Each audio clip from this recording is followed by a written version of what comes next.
This is David with High Performance Stoicism. I want to talk to you about the Stoic way to live fully. Actually, I'm going to give you an important part of the way to live fully. The real way to live fully is to practice Stoicism. So that involves studying Stoicism, doing certain practices, and improving your understanding over time by your reflection and by your action, watching your perspectives change and move you toward a life in which your mind is free, unhindered, and you are your own person thoroughly. You totally trust your mind. That's the Stoic way to live fully. I'm going to talk about one important part of this, and that is how you relate to the future and to the present. And Epictetus comes up with a great image for us to understand how to live fully when he says, you must behave as if you were at a banquet. Now, what does that mean? Is that just about the food you're eating, the drink you're having, the talk you're having? He's actually not talking about the enjoyment part of the banquet. He's talking about what is proper behavior at a banquet, and it's pretty simple. The food is being passed around, and you just wait your turn, take a portion, and then pass the tray down to the next person. So part of what this means is the food is getting to you. You're definitely not going to be a clod and get up and walk 5 people over and get the food that you think looks great. You're going to just wait your turn because it's coming to you. That's the way life is. Future are events, getting caught up in them, imagining how things are going to work out, anticipating them.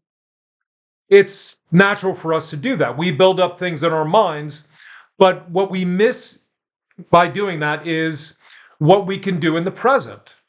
We become preoccupied about the future. All right, this concert's going to happen. I'm going to go to this party, and we're excited about all those things. And often there's a reason why. But what you're missing by this preoccupation is the present. And what are you supposed to do in the present? Well, you're supposed to do your work, the work you were born to do in this life. What is your particular task based on your human nature and your individual nature? But there's a more important work we're supposed to do, and that's the work we do on our minds, and that's what Stoicism is about. Stoicism is about developing the mental skills by which we become more confident, more self-controlled, and so we really can live fully in the future if we work on these things. But when we think about the concert coming up and it's on our mind constantly, we're missing a couple things. Number one, we're missing it's going to come. It will be here in the future. We don't, as Epictetus says, you don't have to stretch your desire out for it and become preoccupied with it. You have things to do right now. And just think about how beautiful this is, where you are really focused on doing your work, the work you were born to do, and the work on your mind to become a virtuous and free person. Then when it's time for the concert, then you say, oh, I'm going to the concert. It almost comes as a surprise, and then you're really happy to enjoy it.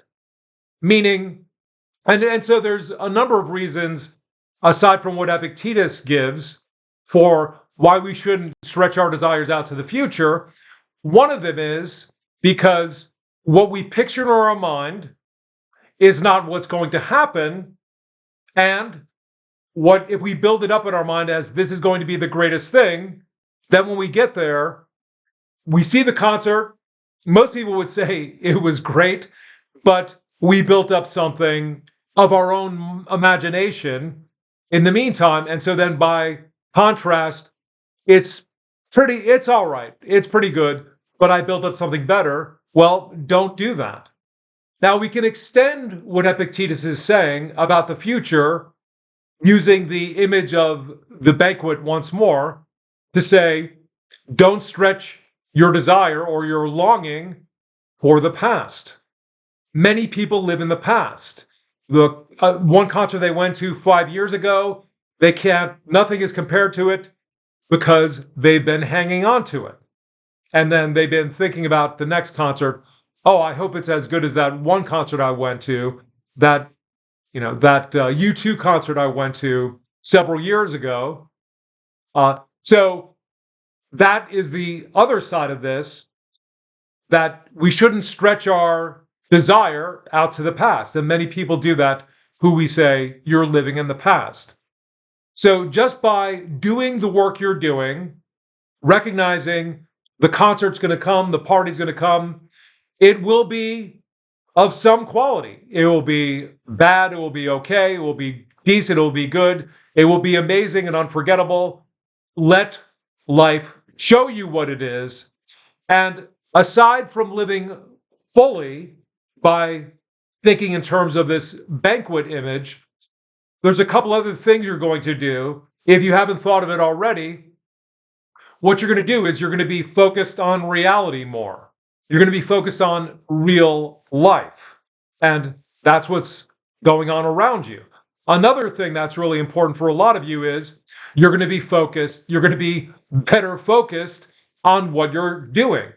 So it can improve your productivity. It can help you to get into a real flow in your work, which you can't have if you're thinking about the future, if you're thinking about the past. So that's it for today's talk. Like, subscribe, tell me what you think in the comments, and we'll see you in the next video.